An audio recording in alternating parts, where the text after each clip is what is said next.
Hello, everybody. This is Mike Hart. So today I wanted to talk a little bit about poverty and rich people and things like that. And by the end of this video, you will know how to be poor the rest of your life. So I've heard this a lot from a lot of different people throughout my life that rich people are stingy, rich people are cheap, whatever.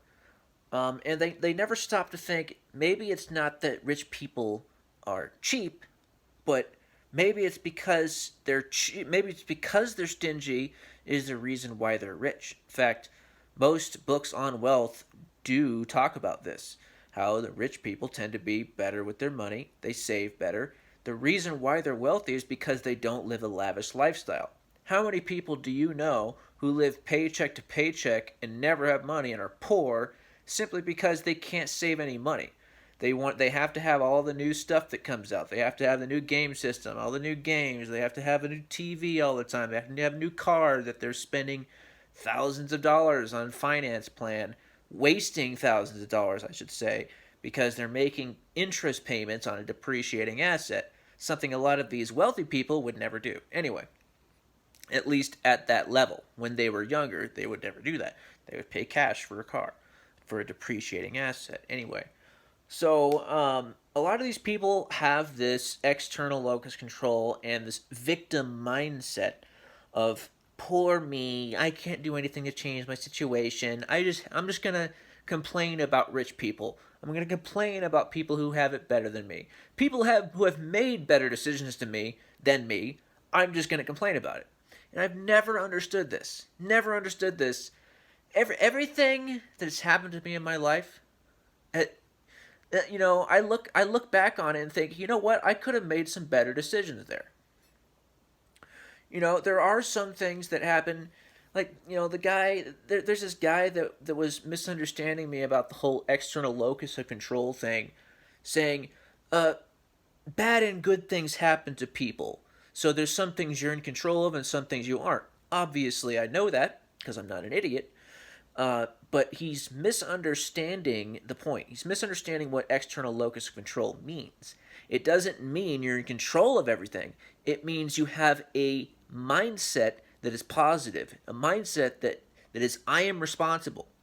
How am I going to fix this? What am I going to do about it? That's what internal locus of control means. It means, what am I going to do to shape my reality? Yeah, sometimes life can deal you lemons, deal you something rough, but how are you going to respond to it? That's an internal locus of control. You control what happens, how you respond to things, and what you do about stuff. So people who have an external locus of control will sit around and mope and complain, and they just want more and more sympathy from people and never do anything about it.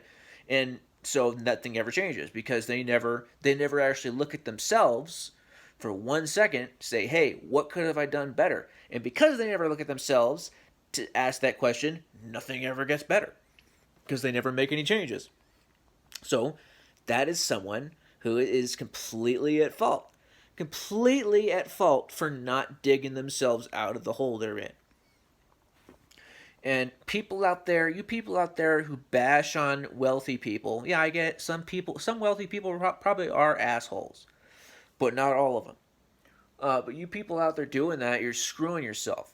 Because you automatically, when you complain about people who have more than you automatically put yourself into a lack mindset. And that is going to bring you more lack for the rest of your life. You're never going to dig yourself out of it. You're screwing yourself by having that negative attitude. So instead of sitting around complaining about what you don't have, maybe, think about how you could make changes, make better decisions from now on. Not necessarily have to have the new thing all the time and actually save some money. And I can't wrap my head around someone who complains about someone having more than them when that person has always made better decisions, has always saved money, and always been, at least tried to be more responsible. I don't understand that. I mean, like, how entitled is that? Say, you made better decisions than me, you owe me now. You owe me for me making horrible decisions. But anyway, yeah, guys, it's just and people like misinterpret what I'm trying to say oftentimes.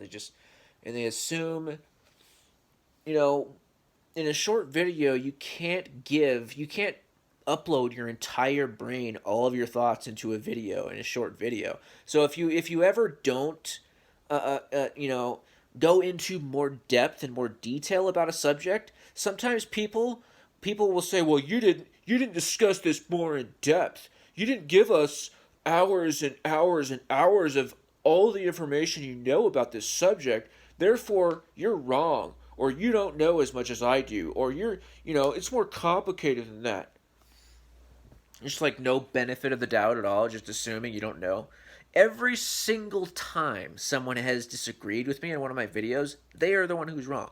And it's not because I'm always right, it's because I don't make videos unless I'm right. If I made a video every time I had a thought go through my brain, I'd have millions of videos. But that's why I only have a few videos, is because it's only when I'm absolutely 100% sure that I'm right that I want to make a video.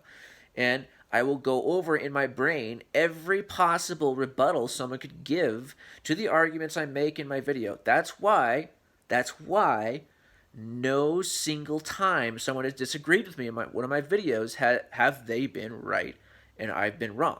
It hasn't happened once because none of my videos are wrong. It's not that I'm never wrong, it's that my videos are never wrong. There's a big difference. So anyway, because I will only make a video if it's true, if it's right, if it's correct, if it can help people.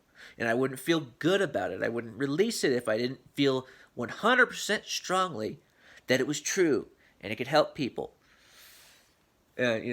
Saying that you should have an internal locus of control mindset is not saying that you're in control of everything that happens in your life, that you're at fault. There's a difference between fault and responsibility. Saying I am responsible is not the same as saying I'm at fault. I'm at fault means I'm the reason all this happened. No, I am responsible means how am I going to respond to what has happened? How am I going to deal with it? Am I going to sit around and mope and complain about people who have made better decisions in their life than me, or am I actually going to do something about it? It's a mindset. And it's just weird to me how people just don't understand. Some people don't understand that. They just don't get it. They don't understand the difference between fault and responsibility.